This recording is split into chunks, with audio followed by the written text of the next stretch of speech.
വനിതാ ടി20 ലോകകപ്പിൽ ഇന്ത്യ ഇന്ന് പാകിസ്ഥാനെ നേരിടും. വൈകിട്ട് 3:30 മത്സരം. ആദ്യ മത്സരത്തിൽ ന്യൂസിലാൻഡിനോട് പരാജയപ്പെട്ട ഇന്ത്യക്ക് ഇന്നത്തെ മത്സരം നിർണായകമാണ്. ന്യൂസിലൻഡിന് മുന്നിൽ കീഴടങ്ങിയ ബാറ്റിംഗ് നിരയാണ് ഇന്ത്യക്ക് തലവേദന.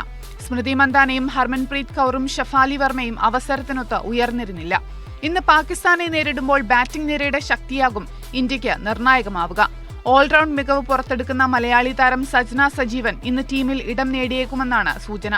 രേണുക സിംഗും പൂജ വസ്ത്രാങ്കാറും നയിക്കുന്ന പേസ് ബൌളിംഗ് നിരയും ദീപ്തി ശർമ്മയും ആശാ ശോഭനയും ശ്രേയങ്ക പാട്ടീലും അടങ്ങുന്ന സ്പിൻ ബൌളർമാരും പ്രതീക്ഷയ്ക്കൊത്ത് ഉയർന്നാൽ ഇന്ത്യക്ക് അനായാസമായി ജയിക്കാനാകും.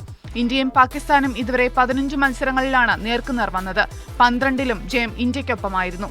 ന്യൂസിലൻഡിനെതിരായ പരാജയത്തിൽ നിന്ന് പാഠം ഉൾക്കൊണ്ട് ഈ ലോകകപ്പിലെ കന്നി വിജയത്തിനാണ് ടീം ഇന്ത്യ കാത്തിരിക്കുന്നത്.